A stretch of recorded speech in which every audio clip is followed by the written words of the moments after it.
오늘 보실 지역은요, 수원입니다. 요즘에 수원 이야기가 많아서 수원에 대해서 한번 보시겠습니다. 수원 같은 경우 서수원과 동수원으로 나뉘어져서 여기 공업단지, 메탄공업단지와 광교 테크노밸리 이런 자족시설이 있고, 서쪽에는 일반 산업단지, 델타플렉스 이런 곳이 있죠.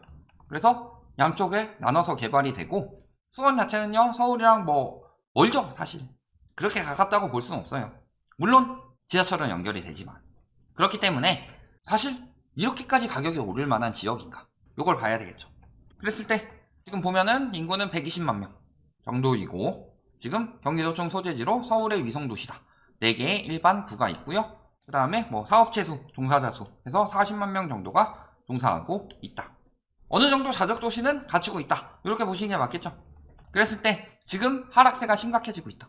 18억에서 12억으로 떨어지고 있다. 어디? 광교가.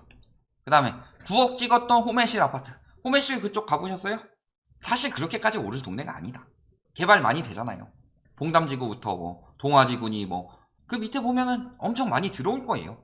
그러면 신도시 바로 옆에 들어오면, 그 전에 물론 호매실도 어느 정도 신도시 느낌이 나긴 하지만 그렇게까지 오를 수 있느냐.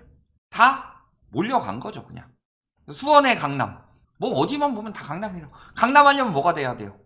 학군, 그 다음에 교통, 상권, 자족시설 다 갖춰야 된다. 광교 테크노밸리 엄청나게 잘 되는 자족시설이에요. 안 됐다고 말하긴 그렇지만 엄청나게 잘 됐다, 판교나 이런 것처럼 대기업들 다 거기로 유치되고 그런 자족시설이다, 그렇게 보기 힘들죠. 광교 상권 괜찮아요? 상가가 너무 비싸서 임대료를 감당할 수가 없는 수준이다. 그 다음에 교통, 교통이야 신분당선 연결되니까 그나마 괜찮은 편이죠. 학군 엄청나게 좋아요.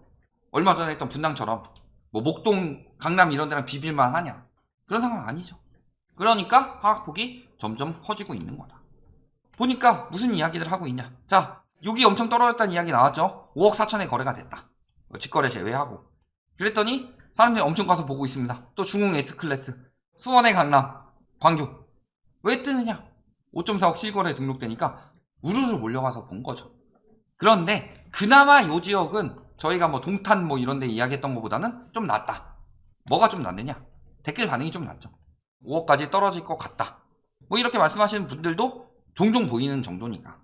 그랬더니 조금 흔들린다고 아주 별의별 수준 떨어지는 놈들이 와서 짓는다. 수원의 대장이니까 까불지 좀 마라. 더 이상은 금매 없다. 응? 응?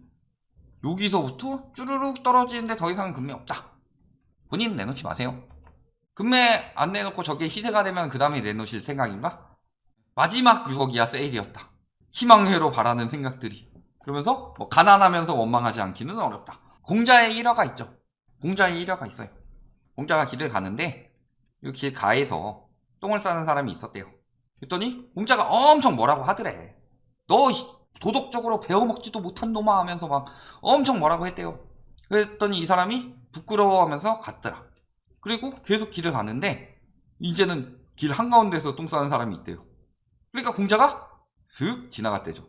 그러니까 옆에 있던 제자들이, 아니 길가에서 똥 싸는 사람은 뭐라 그러고 더 심한 사람 아니냐, 왜 저 사람한테는 아무 말 안 하냐. 그랬더니 이 사람은 그래도 길 가로 간 걸 보면 부끄러움을 아는 사람이고 어느 정도 상식이 있는 사람인데, 여기 가운데서 똥 싸는 놈은 얘기해봤자 통하지도 않는다. 무지하고 남의 말 들을 생각 없고 남 신경 안 쓰고 사회적 도덕감이 없는 인간이니까. 그래서 슥 갔다고 그런 거죠. 그런 것처럼 공자 말을 쓰는 사람이 공자가 보면은 에휴 하고 그냥 지나갈 그런 분인 거죠. 그러면서 파신 분 정말 너무하시네요. 억하심정이 있어서 헐값에 매도했다. 아니 광교 12억이요. 5년 전만 가봅시다.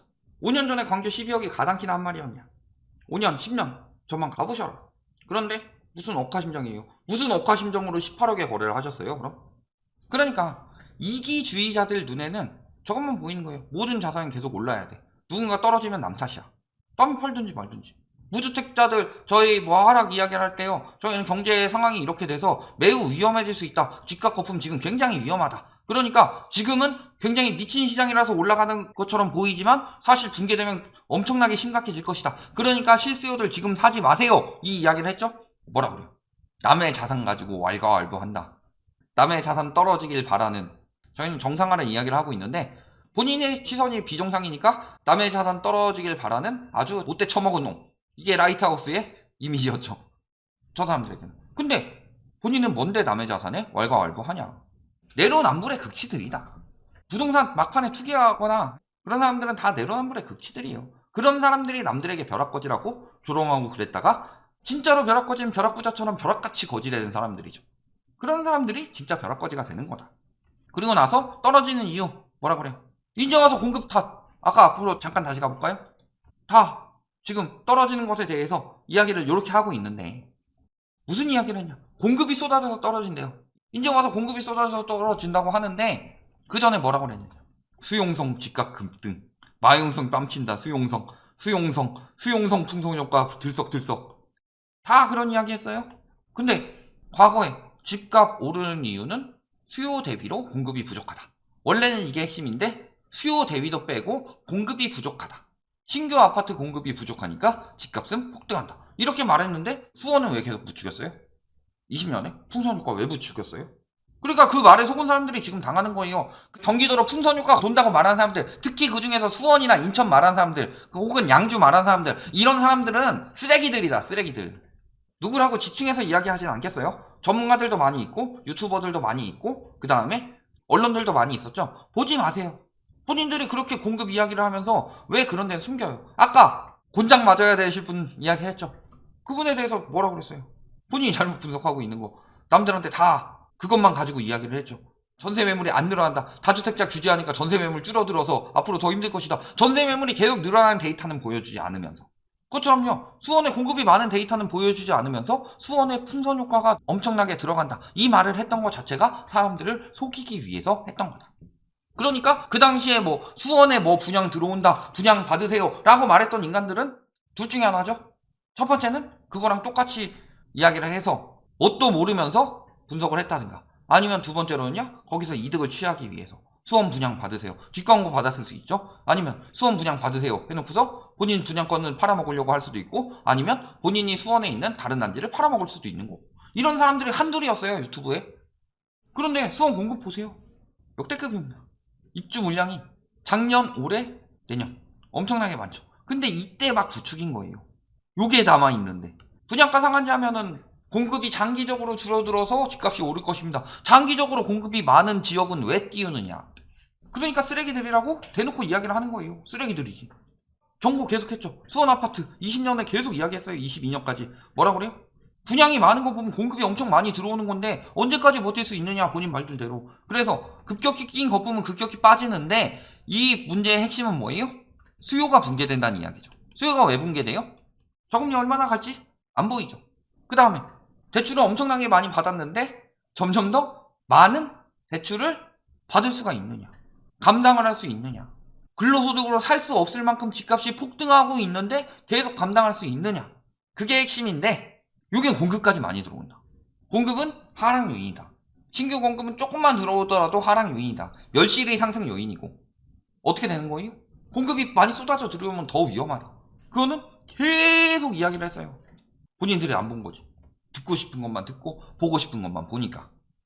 그래서 지금 보면요 뭐도 나와요? 미분양 목표했다. 수원 아이파크 시티 10단지 여기 보면요 처음에 포기 엄청 많이 하면서 경쟁률이 4.45대 1인데 80가구가 계약을 포기했죠. 그래서 무순위 청약을 했는데 또 미달됐다. 앞으로 계속 쏟아져 들어오는 분양과 입주는 어떻게 할 거냐. 매매 전세 가격 지수 지금 그 아름다운 노래가 있죠. 파란 나라를 보았니 하면서 지금 아주 파란 나라를 보이고 있다. 매매만 그러냐? 전세도 마찬가지죠. 전세도 파란 나라를 보고 있다. 8월 전세대랑 같은 소리 하고 있네. 8월 되니까 하락폭 더 심하게 꺾이고 있다. 역시 단지별로 뚝뚝 떨어지고 있죠. 지금 뭐예요? 막 8억 넘어가고 6억까지 찍고 여기도 막 9억 넘어가고 그랬는데 지금 보면은 뭐 6억 직거래 뺀다고 하더라도 6억 4,500, 3억 5천, 5억 6천 여기까지 떨어진 거예요. 호가도 많이 떨어져서 나오고 있고 단지별로 전세도 뚝뚝 떨어지고 있죠. 역시 다른 단지들 다 이렇게 떨어지고 있다. 전세 가격 역시 마찬가지죠. 다 무리하게 들어갔으니까 그대로 당하는 거지. 매매 거래량 박살났죠. 이게 수요예요. 이게 수요. 수요가 줄었죠. 반대로 입주 외에 공급은 늘고 있죠. 이게 수요 공급이에요.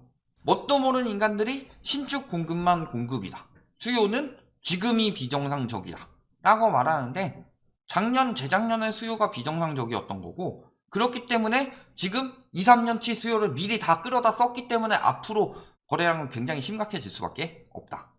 그리고 그렇게 가격을 높여놨기 때문에 비정상적인 가격이 결국엔 수요가 없고 공급이 늘어나면서 빠질 수밖에 없는 거다.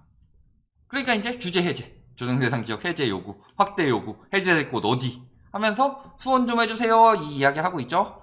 규제 해제 안 그래도 윤석열 정부에서 이야기했고 규제 해제하면 돼요. 규제 해제한 지역들 가봅시다. 어때요? 지방광역시라든가 혹은 수도권에서 해제된 지역들 가보세요. 살아나고 있나요?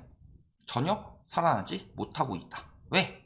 규제 해제하는 건 무슨 이유다? 아니 실수요들은 이제 더 이상 살 수가 없어요. 돈이 없어. 금리도 올라가고 DSR 때문에 예전보다 한도도 많이 축소됐다. 누구 보고 사라는 거예요? 아 그러면은 갭 투자하는 분들이 좀 와서 사주세요 라고 규제를 해제하고 있는 거죠. 그런데 전세가 역전세가 나고 있습니다. 투자자들이 들어올 상황이 돼요? 지금은 뭘 해도 살아날 수가 없다. DSR을 풀지 않는 이상 방법이 없는데 DSR을 푸는 거는 나라 망하라는 짓이고 세계적으로 신뢰도도 뚝 떨어질 수밖에 없는 거죠. IMF에서 경고한 거 보유세 높이고 DSR 강화하세요. DSR을 편법으로 완화하고 보유세를 낮추고 있다. 우리나라 정부는. 그럼에도 불구하고 망했다. 앞으로 살아날 수 있어요? 특히 입주가 많은 수원은 더 크게 영향을 받을 수밖에 없는 것이고 이 부분에 대해서는 2년 전부터 계속 경고를 해왔던 부분이고 그 답이 지금 나오고 있다. 여기까지 말씀드리겠습니다.